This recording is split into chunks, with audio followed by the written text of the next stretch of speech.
시작하도록 하겠습니다. 날짐승들, 새는 알을 낳을까요? 아니면 새끼를 낳을까요? 맞았습니다. 정답. 다음 퀴즈가 어렵습니다. 그러면 날아다니는 짐승 중에서 새끼를 낳는 짐승이 있다. 맞을까요? 틀릴까요? 있다, 없다? 있다. 없으면 제가 얘기했을까요? 역시 우리 성도님들 수준이 높으세요. 이솝우에 나오는 이 박쥐라는 녀석이 날아다니는데도 불구하고 새끼를 낳는 유일한 포유류예요. 그래서 여러분 처음 알았죠? 그럼 이런 소리를 좀 크게 했어요. 날개가 달려있는 걸 보니까 새인데 새끼를 낳는 거 보면 또 포유류니까 짐승이고, 그래서 어느 날 이 이솝우와의 재미난 얘기가 있잖아요. 새들과 땅에 있는 짐승들 사이에 전쟁이 일어났는데, 새들 쪽에 전세가 우세하니까 이거 보세요, 저 날개가 있어요 하면서 새 편을 들었다가 다시 또 전세가 역전이 되어서 땅에 있는 짐승들이 우세하니까 저는 새끼를 낳습니다, 날개를 이렇게 감추고 이랬던, 그래서 우리가 박쥐 같다라는 그런 말이 어떤 의미예요? 양다리 걸치고 이쪽 갔다가 저쪽 갔다가 하는 사람들을 박쥐 같다라는 표현을 하죠. 우리가 지지난주에 이런 여러 가지 그리스도인은 아직 아니지만 그리스도인 척하는 명목상 그리스도인, 거의 그리스도인, 표면적 그리스도인, 문화적 그리스도인, 짝퉁 그리스도인에 대해서 배웠습니다. 이 사람들은 아직 그리스도인들이 아닌 사람들이에요. 말하자면 육에 속한 사람들인데, 오늘 제가 말씀드리려고 하는 이 양다리 그리스도인들은 바로 예수님을 인격적으로 만나기는 했어요. 그렇지만 아직도 육신에 속한 그리스도인이다. 그래서 이 사람들을 대표하는 여러 가지 단어들이 있을 거예요. 어물쩡, 갈팡질팡, 이럴까 저럴까, 설렁설렁, 물렁물렁, 미지근 찔끔찔끔, 이런 단어들을 쓴다라고 해요. 세상에 하나 발을 걸치고 또 주님께도 발 하나 걸친 그런 대표적인 사람들이 양다리 그리스도인이다. 어느 심리학자가 남녀 사이에 양다리를 걸치는, 양다리 걸치려면 여러분 얼마나 똑똑해야 되겠어요?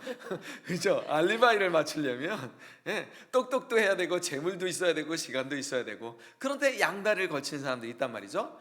그렇게 하는 심리를 분석했더니 양다리를 걸치는 그 심리가 뭐냐? 서로를 비교하여서 나에게 더 좋은 쪽으로 취하기 위함이다 라고 한다고 합니다. 근데 사실 여러분들이 잘 아시겠지만 성경에 나타난 이스라엘의 역사가 사실은 양다리 역사예요. 그렇죠? 이렇게 갔다는 하나님 편에 섰다가 저렇게 가서는 또 세상 편에 섰다가, 그러나 비단 이 양다리 역사가 과거의 이스라엘 백성들에게만 일어나느냐? 현대를 살아가는 우리들은 어떤가? 이기주의적이고 또 기회주의적이고 타협하는 그리스도인들을 바로 양다리 그리스도인이다라고 말할 수 있다는 거예요. 그래서 저는 오늘, 지난번에는 이런 거의 크리스천들, 아직 그리스도인들이 아닌 사람들에 대해서 회개를 촉구하고 하나님을 영접하라는 그런 말씀을 드렸다면, 영접한 우리는 정말 똑바로 살고 있느냐, 저는 똑바로 살고 있느냐 라는 것들을 고민하면서 오늘 양다리 그리스도인이다. 그래서 세 가지 측면에서 한번 살펴보고자 합니다. 첫 번째는 양다리 그리스도인들이 가지고 있는 특징이 뭐 있어요. 이 특징이 무엇이냐? 첫 번째, 육신의 정욕과 안목의 정욕과 이생의 자랑에 매여 산다. 중요한 거는 이 매여 산다라는 게 중요한 거예요. 이는 세상에 있는 모든 것이 육신의 정욕과 안목의 정욕과 이생의 자랑이니 다 아버지께로부터 온 것이 아니요 세상으로부터 온 것이니라.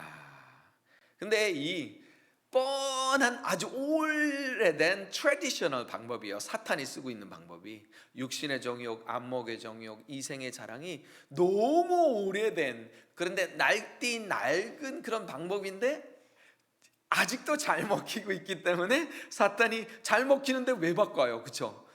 축구를 하던데 지금 너무너무 잘하고 있는데 선수를 바꿀 이유가 없잖아요. 그죠? 사탄은 계속해서 써요. 그런데 하나님의 법도에서 떠난 이 사람들이 바로 양다리 그리스도인데 그들을 계속해서 유혹을 하고 있는 방법이에요. 우리가 첫 번째, 육신의 정욕입니다. 이 육신의 정욕에 빠져들게 되면 이 육신의 욕망은 너무너무 강하기 때문에 우리를 놔두지를 않아요. 아주 끈질기게 물고 늘어진다라는 거예요. 우리의 욕망이다라는 거죠. 육신의 욕망. 두 번째는 안목의 정욕이에요. 눈을 통해서 내가 무언가를 소유하고 싶다. 이게 안목이 정욕이다라는 거예요. 예를 들자면 내 와이프를 놔두고 눈으로 보았더니 너무 근사하더라. 이게 안목의 정욕이다라는 거예요. 내 것이 아닌데 눈으로 보아 소유하고 싶은 어떤 물건이 생긴다. 그래서 탐심도 결국은 안목의 정욕이다. 세상이 만들어 놓은 것들, 내 눈에 보기 좋은 것들을 내가 부러워한다라고 하면 안목의 정욕에 빠져 있다라는 거예요. 저도 그런 적이 있었어요. 이제 복학을 하고 다시 대학생 선교회로 돌아가는데 해야 되는데 너무너무 무서운 거예요. 공부도 해야 되고 취직도 준비해야 되고 그러는데 이 대학생 선교회에서 너무너무 겁이 나는데 이제 복학을 앞둔 일주일 전에 제가 순장 수련을 참석했다가 이렇게 또 버스 타고 가는데 진짜 고급차가 쫙 지나가는 거예요. 저 사람은 행복할까? 나에게 저런 차가 있으면 나는 행복할까? 아니지. 이 삐까뻔쩍한 그 고급차가 내 마음을 한번 훌러덩 내 마음의 껍질을 훌러덩 벗기는 거예요. 행복할까? 아닌데.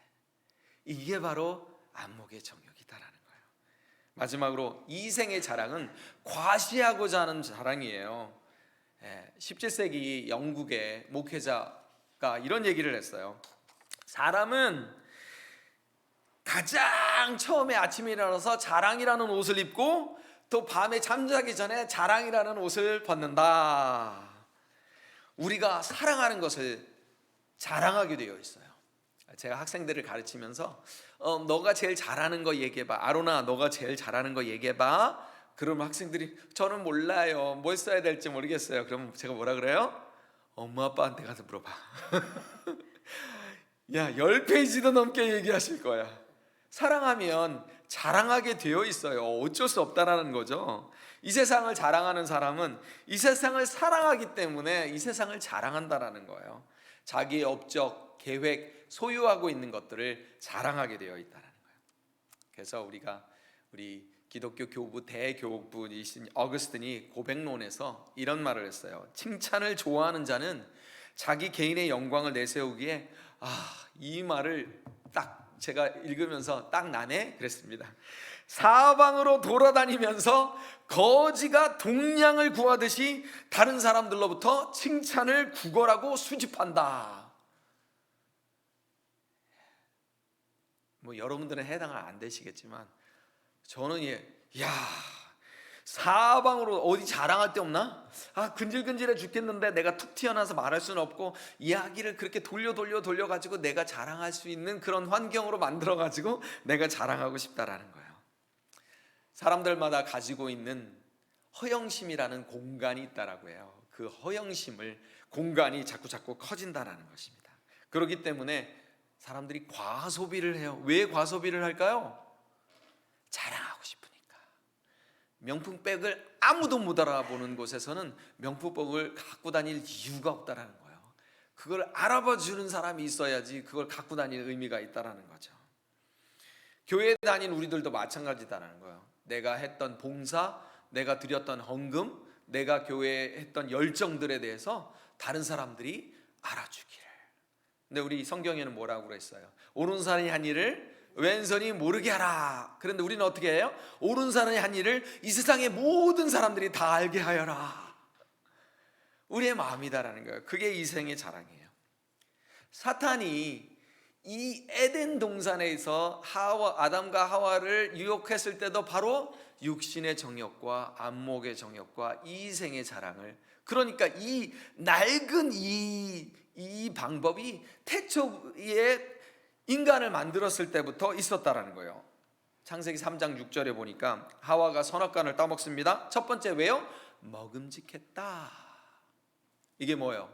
육신의 정욕이에요. 먹고 싶은 마음. 그 다음에 보암직했다. 그럼 뭐가 되는 거예요? 안목의 정욕이에요. 지혜롭게 할 만큼 탐스러웠다. 내가 지혜를 가지고 그 지혜를 자랑하고 싶으니까 이생의 자랑이다. 그래서 선악과를 따먹고 범죄한 거예요. 이 사탄이 예수님을 광야에서 시험할 때도 똑같은 방법을 씁니다. 예수님 마태복음 4장을 보니까 예수님이 40일을 금식한 후에 이 사탄이 예수님을 유혹하는데요. 내가 하나님의 아들이거든 이 돌들로 떡덩이가 되게 하라.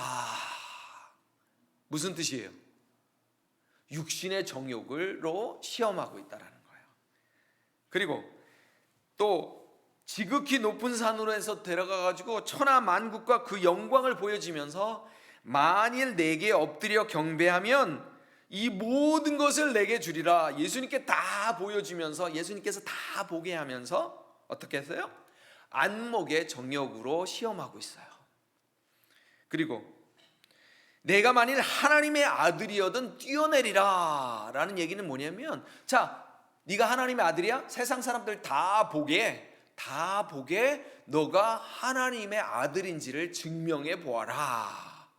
너가 하나님의 아들인 것을 자랑해 보아라. 이생의 자랑으로 시험하고 있다라는 것입니다. 예나 지금이나 사람이 육신의 정욕과 안목의 정욕과 이생의 자랑, 이거의 결정체가 뭔지 아세요? 재물이에요. 재물. 돈님. 오늘 본문 13절에 보니까 두 마음을 가지고 세상과 하나님을 겸하여 섬길 수가 없다라고 했어요. 그렇죠? 그러나 섬길 수가 없다라는 얘기는 불가능성에 대해서 얘기하고 있잖아요. 그러나 이 양다리 그리스도인들은 가능하리라고 믿고 또 그렇게 섬기고 봐도 되지도 않아요. 돈을 사랑하는 자. 아니요, 저는 돈을 사랑하지 않는데요. 목사님, 내가 그 정도 수준이 아닌데 왜 오늘 그런 설교를 준비하셨어요? 돈을 사랑하는 자를 쉽게 얘기하면요, 돈을 자랑하는 자. 그러니까요, 목사님, 저는 더 자랑할 돈이 없습니다. 절대 저는 그 부류에 속하지 않습니다. 돈을 사랑하는 자, 돈을 자랑하는 자. 나는 거기서부터 자유로워요. 아니요, 돈을 염려하는 자도 된다라는 거예요. 내가 돈을 자랑하지 않더라도 돈을 염려하게 되어지면 나는 돈을 사랑하는 사람이다라는 거예요. 돈을 사랑한다는 말이 구체적으로 또 어떤 의미일까요? 돈이면 안 되는 게 없다. 내가 지금 이러고 이렇게 한 것이 돈이 없어서 때문이야 라고 한다라든지, 모든 삶의 가치나 사람의 가치를 돈으로 평가한다. 예를 들자면 저희 아들이 누구하고 선을 보는데 제 입에서 그 직업이 뭐야? 라고 묻는다면 나는 돈을 사랑하는 사람이에요. 정말 내 아들의 여자친구가 어떤 직업을 가지면서 자아실현을 하고 있을까라고 그렇게 물어보는 사람은 없어요. 그죠? 직업이 나오면 뭐가 나와요? 연봉이 나와요. 그죠? 연봉이 나오니까 우리 아들 고생 안 하겠네. 뭐 딸을 가진 부모님들도 똑같다라는 거예요. 그죠? 그 친구 무슨 직업을 가지고 있어? 우리가 정말 돈을 사랑하는 자들에 속하고 있을 때가 너무 많다라는 거예요. 물론 이 재물이 나쁜 것은 아닙니다. 하나님의 축복이라고 솔로몬이 분명히 얘기했어요. 전도서 5장 19절에 보니까 또한 어떤 사람에게든지 하나님의 재물과 부요를 그에게 주사 능히 누리게 하시며 제 몫을 받아 수고함으로 즐거워하게 하신 것은 하나님의 선물이라. 하나님의 선물이라고 했는데 문제는 어디에 있느냐? 사람이 돈을 하나님께서 주신 선물로 여기지 않고 돈을 하나님으로 여긴다라는 게 문제라는 거예요. 이해가 되시겠죠? 예. 돈을 잘 사용하기보다 돈이 나를 지배해 버리게 되어지면 바로 그게 문제가 되어진다는 거예요. 인간이 여러분 왜 돈을 좋아합니까? 돈을 통해서 인정받고 싶은 거예요. 오창훈, 제가 학위를 받아봤는데 학위 가지고 사람들이 인정해 주지 않더라고요.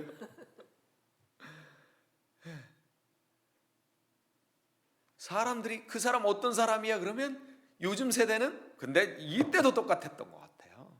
그 사람이 소득이 얼마이냐로 판단하고, 그래서 돈을 통해서 가치 있는 사람으로 인정받고 싶다라는 거예요. 이게 두 번째 포인트예요. 인정받고 싶다라는 거예요. 인정받고 싶다라는 거예요. 하나님의 인정도 받고 세상의 인정도 받고 싶은 것이 바로 양다리 그리스도인의 특징이다라는 것입니다.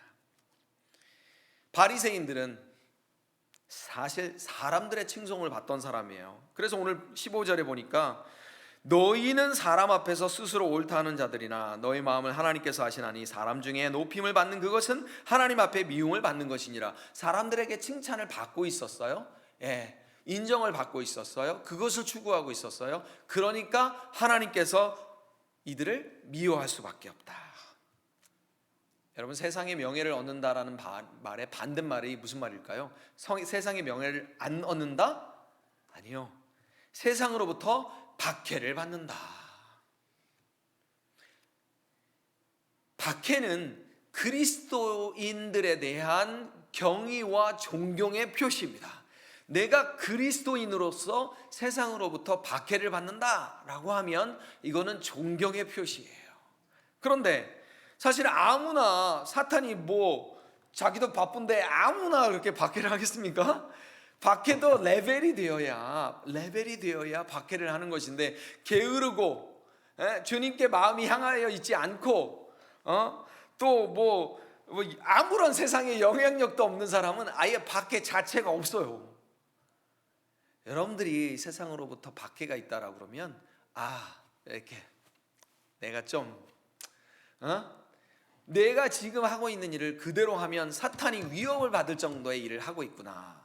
그런데 내가 세상으로부터 아무 박해도 받지 않고 편안하다 한다라면 사탄이 여러분들을 시험 줄 그런 의미도 없다라는 거예요. 기회주의적이고 타협적인 그리스도인들, 양다리를 걸치고 적당히 믿음 생활하는 그런 그리스도인들은 사탄이 절대로 시간 아까워서 박해하지 않는다라는 것입니다. 그런 사람은 소위 교회에서는 짜고 세상에서는 달콤한 사람이에요. 세상에 어디나 어울리고 달콤한 사람이 되어지는 거고, 교회에서는 빛과 같이 밝고 세상에서는 어두운 삶을 살게 된다라는 거예요. 여러분들도 직장 다녀보시니까 아시겠죠? 그래? 그 사람이 교회 다니고 있었어? 서프라이즈! 비즈니스를 하다 보면 그 비즈니스에 그 평판이 나잖아요. 미국인이든 한국인이든 평판이 나는데 놀라워라, 그분이 장로님이셨어. 근데 그것도 못 알아듣고 그분이 목사님이래. 이러면 정말 큰일이죠. 자, 이 양다리 걸쳐 있는 사람들의 특징에 대해서 살펴보았습니다. 두 번째로는 그러면 양다리를 걸치면 어떻게 되느냐? 우리가 계속해서 걸치는 삶을 살게 되면 첫 번째, 세속화가 된다라는 거예요.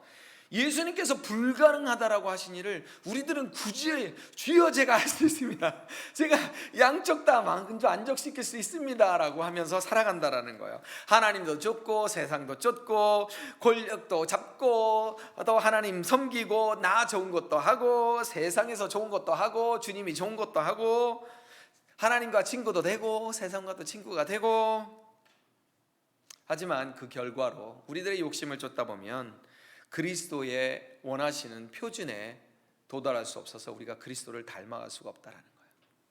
사실 여러분, 정말 설교 쉬운 것 같죠? 진짜 어려워. 왜 어려운지 아세요? 이 말씀이 저를 막 후벼 파요. 창원아, 너 3일 있다가 단에 서서 이 얘기 해야 되는데 너 손에 양심을 얻고가 아니지 양심에 손을 얻고 이 얘기 할 수 있어? 정말 하나님께서 후벼파시는데 설교 준비할 때마다 진짜 한 줄을 못 넘어가. 회개하고 회개해야 다음 줄로 넘어갈 수가 있어요. 야고보서 4장 4절에 보니까 이 양다리 걸치는 사람을 매정하게 아주 그냥 가늠한 여인들아라고, 세상과 벗된 것이 하나님과 원수됨을 알지 못하느냐. 그런즉 누구든지 세상과 벗이 되고자 하는 자는 스스로 하나님과 원수가 되는 것이니라. 야고보는 가늠한 여인들아라는 표현을 썼어요. 뭐 그 당시에 가늠했던 여인들을 향해서 말하는 게 아니고요, 교회를 다니며 예수님을 믿는 사람들을 향해서 가늠한 여인들아. 저는 사랑하는 성도 여러분이라는 단어를 그렇게 좋아하지 않아요. 제가 그렇게 많이 쓰지는 않죠. 부흥사로 갔는데 한 번도 본 적이 없는데 사랑하는 성도 여러분 뭐 언제 봤다고 사랑해요, 그죠? 그런데 야고보가 사랑하는 성도 여러분 해도 시원찮을 텐데, 여러분 설교자가 여러분들에게 가늠하는 이러면 얼마나 기분 나쁘겠어요. 가늠하는 여인들아, 가늠한 남자들아, 뭐 이렇게 설교한다 그러면 얼마나 기분이 나쁘겠어요. 그런데 왜 야고보가 돌직구도 이런 돌직구가 없잖아요. 그냥 팩트를 때려버리는, 왜 그렇게 했냐라는 거예요. 성도들이 바로 세상과 벗하여 살고 있기 때문에 이런 단어를 쓸 수밖에 없었다는 거예요. 성도들의 세속화, 교회의 세속화가 이루어지고 있다는 거예요. 교회의 성도들이 하는 대화가 나 저렇게 되고 싶다라는 그런 대화가, 난 우리 자식들 이렇게 키우고 싶다라는 그 대화가 세상 사람들과 똑같다라는 거예요. 저도 그렇게 살았어요.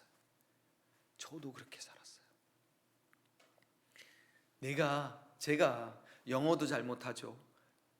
미국에서 대학도 안 나오고 한국에서 대학 나오고 그러면서 미국 사람들하고 같이 살면서 얼마나 힘들었겠어요, 그죠? 상상해 보세요. 거기에서 회의를 하고 내가 의견을 발제하고 그 사람들이 나를 따라올 수 있도록 한다라는 게 너무너무 어렵잖아요. 그러니까 내 자신만은 그렇게 겪지 않고 미국 사회에서 땅땅거리면서 그렇게 주도권을 가지고 그렇게 살았으면, 여러분들은 안 그러신 것 같은데 저는 그랬어요. 돈을 많이 벌어라 막 그런 거보다도 정말 그렇게 살았으면 거기에 행복이 있지 않아요. 근데 저도 그랬다라는 거예요. 성도들이 세상을 사랑하게 되면 세상을 닮아갈 수밖에 없다라는 거예요. 하나님께서 죄로 가득한 이 세상에서 왜 우리를 구원해 주셨어요?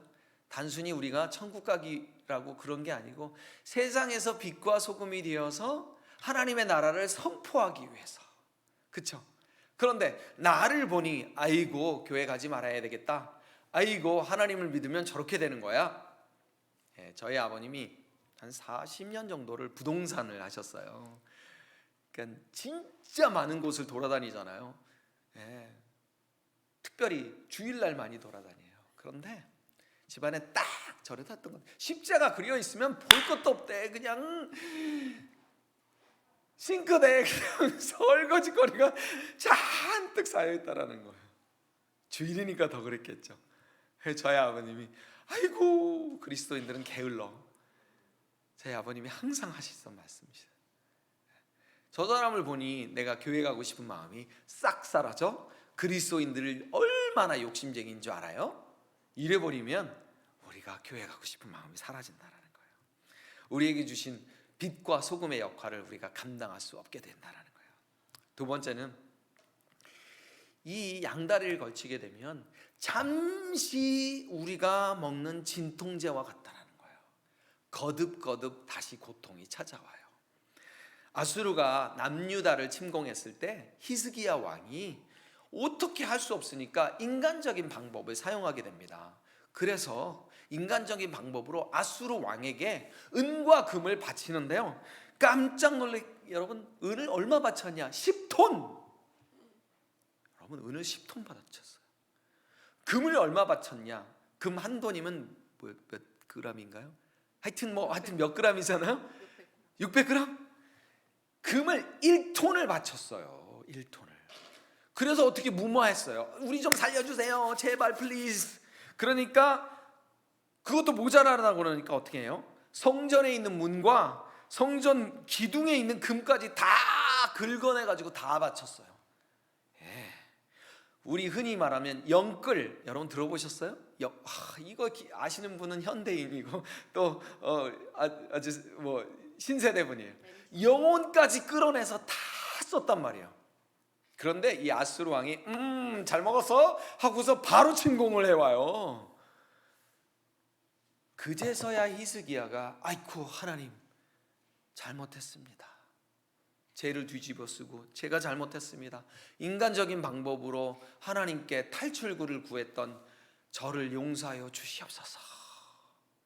그러니까 하나님께서 하룻밤 사이에 18만 5천 명이 지들끼리 싸우다 죽도록 그렇게 만드신 거예요. 이런 놀라운 이 기도응답을 사람이 상상이나 했겠어요? 하나님의 방법은 우리의 생각과 범주를 뛰어넘는 것을 믿으시기 바랍니다. 아멘. 이렇게 하니까 하나님께서 이렇게 해주시면 좋겠어가 아니라 우리가 상상할 수도 없는 방법으로 하나님은 역사하신다라는 거예요.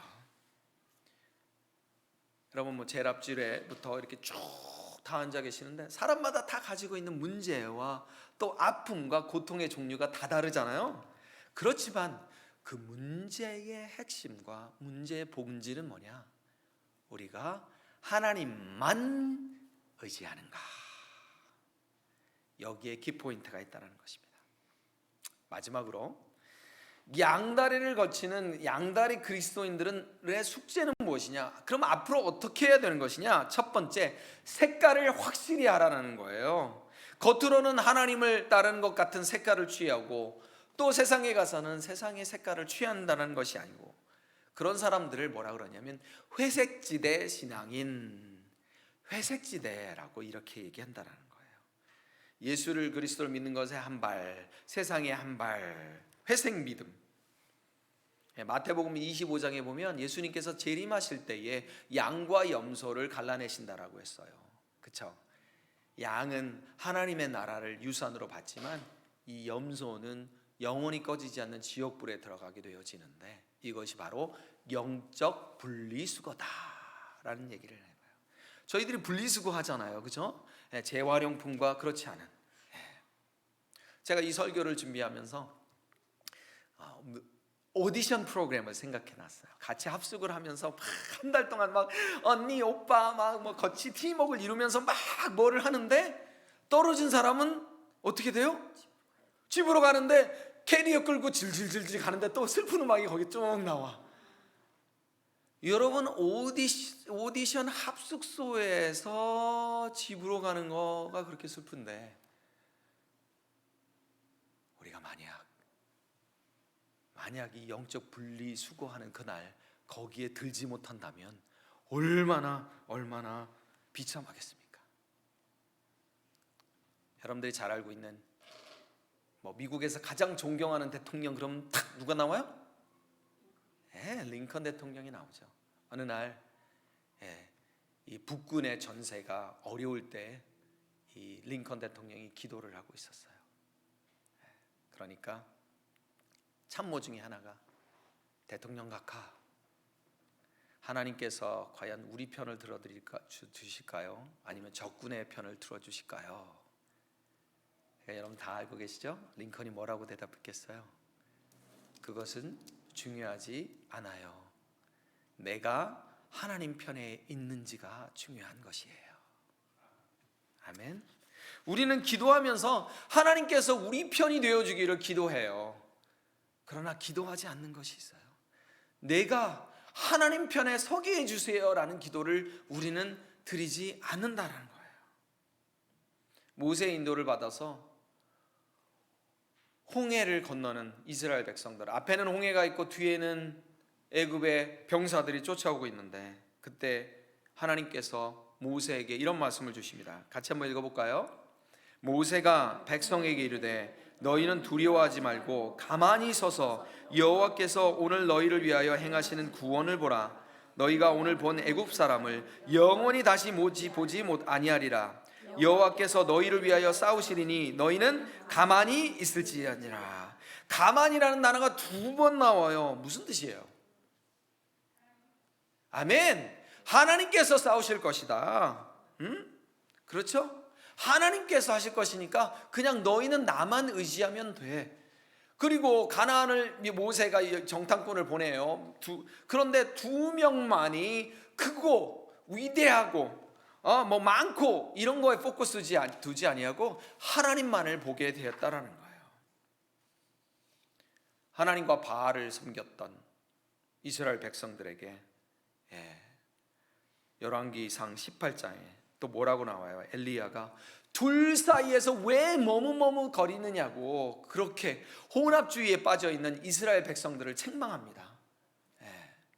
너희가 어느 때까지 둘 사이에서 머뭇머뭇하겠느냐. 이스라엘 백성들은 하나님 편에도 서고 싶고 세상의 편에도 서고 싶고,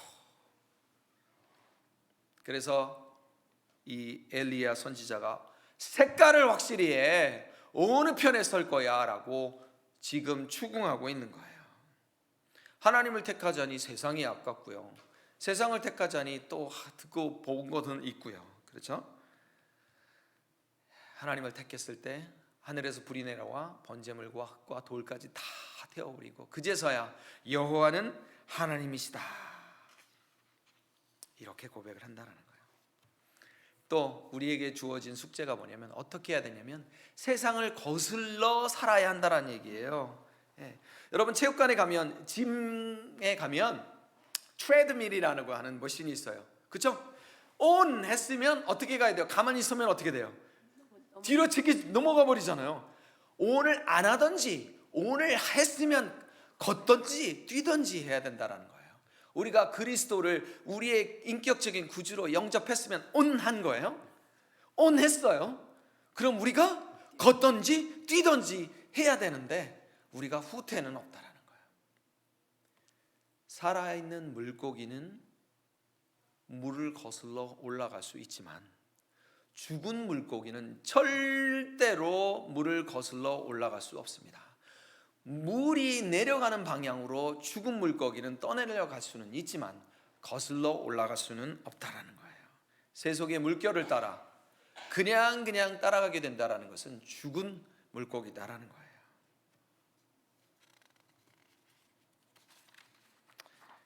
그리스도인들의 문제가 바로 이 죄 많은 세상 속에서 살고 있는 것이 아니고요, 우리가 내 마음에 세상이 너무 많아요. 여기 한번 손 대보세요. 아이고, 내 마음에 세상이 너무 많이 차 있어요. 너무 많이 들어와 있어요. 우리가 다니엘처럼 세상을 살되 세상과 선을 긋는 그런 신앙생활을 하는 저와 여러분이 되시기를 축복합니다. 아멘. 말씀의 결론을 맺습니다. 여러분 솜사탕 복음이라고 들어보셨어요? 솜사탕을 아이들에게 주면 좋아하지만 결국 울어요. 왜 울어요? 솜사탕이 금방 없어져 버려요. 안타까운 거는 우리가 교회를 다니면서 하나님을 섬기고 있지만 많은 분들이 이 솜사탕처럼 달콤한 복음만 듣고 싶어 한다라는 거예요. 편하고 쉽고 듣기 좋은 복음들 얘기 듣고 싶지, 십자가 복음, 내가 먼저 봉사해야 된다는 복음, 세상에서 손해봐야 한다는 그런 복음, 그런 것들은 하고 싶지 않고요, 듣고도 싶지 않아요. 그래서 심지어는 많은 교회에서조차 목사님들이 십자가 복음에 대해서 설교를 하지 않아요. 왜요? 십자가 복음 얘기하면 성도님들이 인상을 쓴다라는 거예요. 뭐 이렇게까지 불편하게 해. 여러분, 십자가 복음이 있어야 우리가 양다리를 근절할 수 있다는 거예요. 어정쩡하게 회색 지대에서 분명하게 색깔을 내가 하나님 편인 것을 분명히 하고 생명의 면류관을 받는 저와 여러분이 되시기를 진짜 축복합니다. 아멘. 기도하겠습니다. 하나님 아버지 고맙습니다. 우리가 세상을 살아가면서 우리 안에 세상이 너무 많이 들어와 있는 것을 고백하며 하나님께서 원하시는 대로 저희들이 분명하게 하나님 편에 서고 하나님만 의지하게 하여 주시옵소서. 예수님의 이름으로 기도합니다. 아멘.